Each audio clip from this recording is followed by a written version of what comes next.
Magandang araw guys. Meron pala akong i-share dito para sa mga beginners, para makatulong maging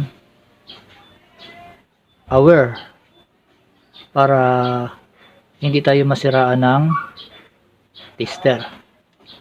Bali ito guys yung charger ng cordless electric drill o portable na barina. Ito naman yung battery nya. Ito guys, yung brand nya Lotus. Ito yung volts nya, 18 volts 2.0 EH. Ito yung capacity nya, 2.0. Ito guys yung likod nya. Yan. Lotus. Ito ba guys to? Ayan. Ulitin natin. Yan. Okay. Ang problema naman ito, dead set. Bali, binuksan ko na to guys. Ayun, para makita nyo. Ipa-plug in natin. Ito guys, baka magtaka kayo may plug na iba, samantala mayroon naman siyang ano. Kasi itong cord na to nagluloko, maring corroded na yung loob nito, maring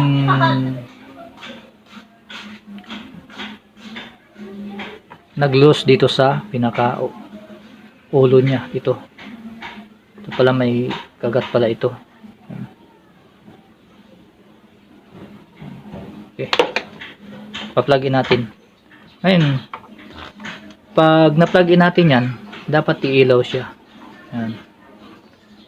Meron siyang light indicator na red tsaka green. Pag nag-green yun ang indication na full charge na yung battery natin. Okay, pa-plug in natin siya.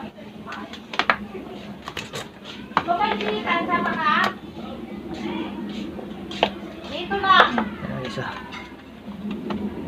Tanggalin natin yung nakasaksak pala tong soldering iron ko. Plugin natin. Ayan guys, so naka-plug in na yan. Hindi umiilaw yung tawag nito, light indicator. Ito, ilalagay natin yung pinaka battery nya.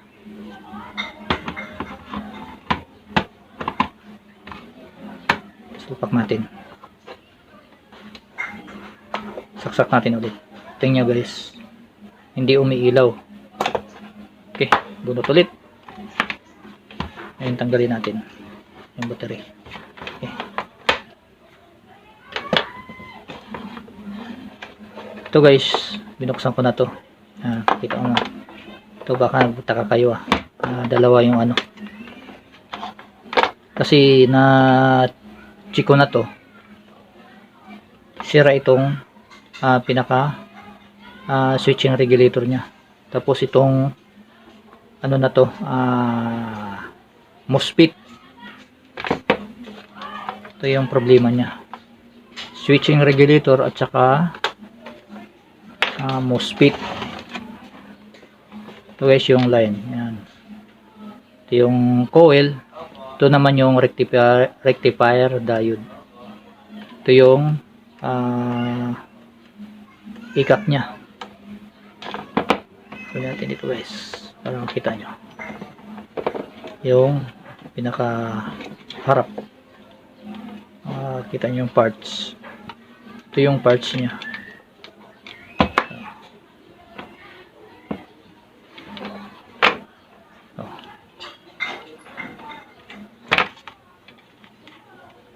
Diba guys, zoom in natin para makita nyo yung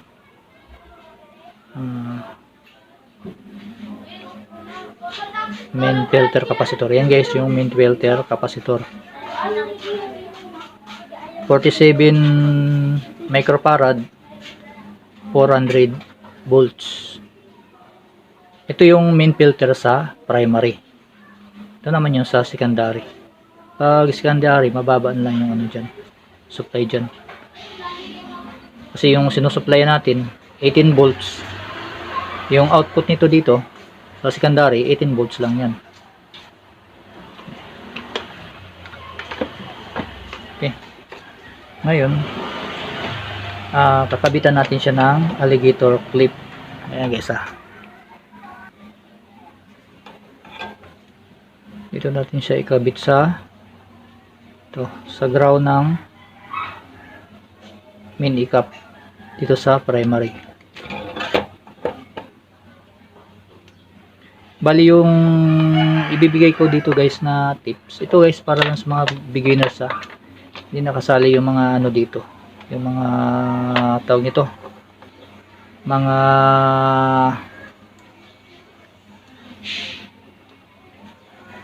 matatagal na.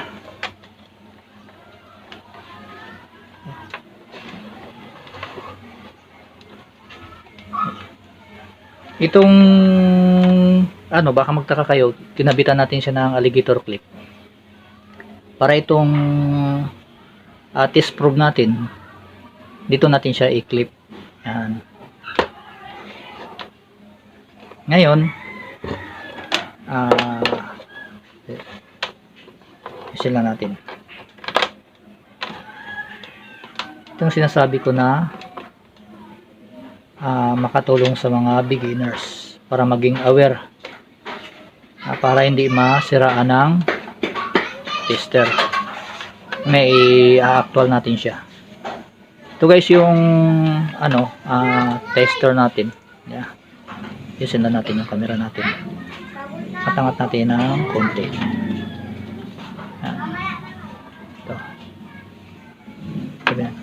Itong tester natin, kailangan ilagay natin siya sa 1000 yung range selector natin, DC.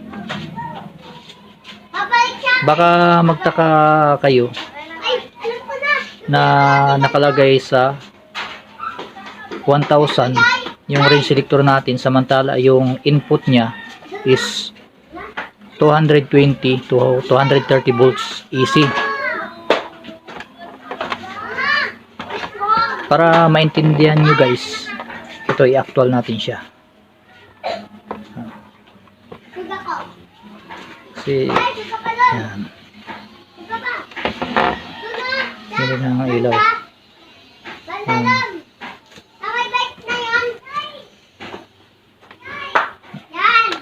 Bunutin muna natin yung ano natin,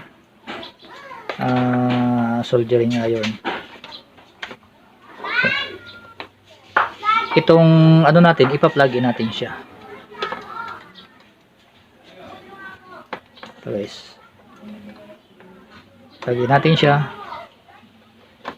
actual natin para makita nyo. Yan guys, naka-plug in na. Tingnan nyo yung ano natin, 320 volts guys, 320 volts DC. Itong sinasabi ko na tawag nito,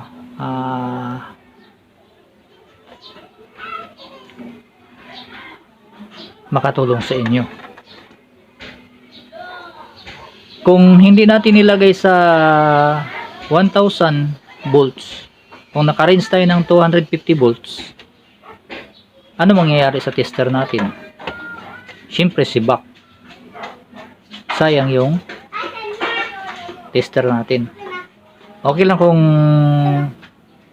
mabastid lang yung fuse, mag-open. Eh kung pati ano masira, sayang.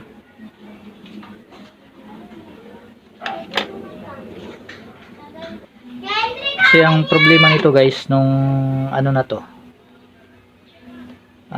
charger na to, itong ano na yan, ito guys, maano nyo ito, zoom in natin siya, tanggalan natin ang ilaw. makita nyo. Sana ba yun? Itong switching regulator na to, itong may problema. Dahil dito kay MOSFET. Sibak yung dalawa na yan. Yan. Kasabay yung dalawa na yan. Nadamay pati switching regulator.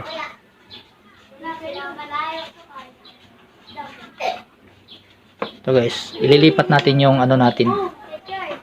Ililipat natin yung alligator clip natin sa secondary para makita nyo. Lagyan muna natin yung ano natin, panghinang. Okay. Bali ito guys, yung alligator clip natin, ililipat natin siya dun sa secondary. Saan ba yun? Ito. Dito natin siya i-clip. I-clip. Dito natin siya attach pala. Yan. Tapos paplagin natin ulit siya. Bunutan naman tayo ulit.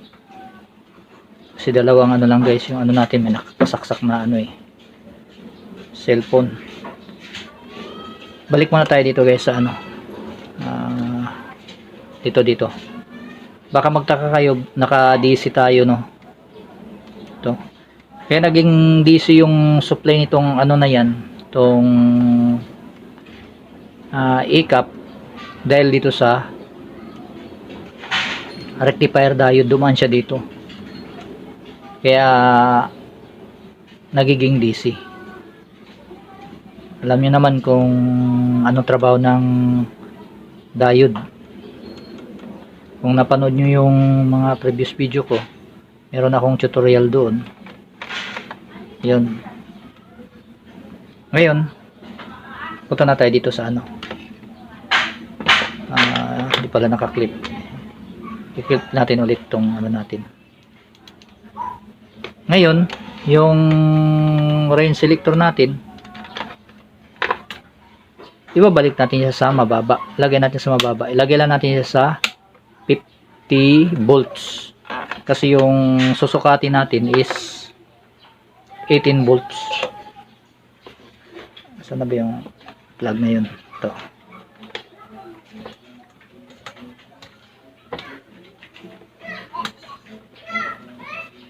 Ngayon, ano ba ano?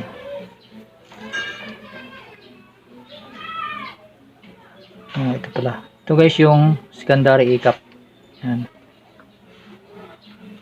Lagyan natin ang ilaw. Yun.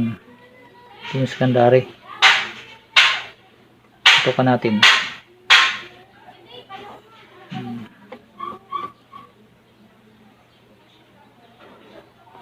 Ngayon, pa-plugin natin siya.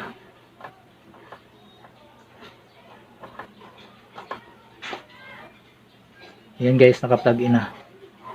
Hindi mo lang gumalaw yung tester natin.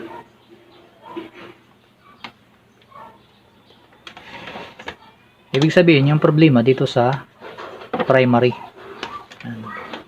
Yan na guys yung problema. Ito. Pinakita ko lang sa inyo. Okay. Sana guys tong video na ginawa ko makatulong sa inyo, sa mga baguhan. Tandaan nyo palagi yung range selector na ilagay natin sa mataas. Kung hindi natin kabisado, di tayo kabisado sa chine-check natin, mas mabaganda ilagay natin sa mataas na range. Ngayon pag sinukat natin na paglagay natin ng pack, walang reading, tsaka tayo baba natin, lagay natin sa 250 hanggang 50 volts. Ganun lang guys. Ngayon pag wala pa, may problema sa kinukumpuni natin. Okay, basta tandaan na natin, titingnan natin palagi yung mini cap natin, yung ilang voltahe. Okay, hanggang dito na lang. Salamat sa panonood nyo, sana makatulong sa inyo.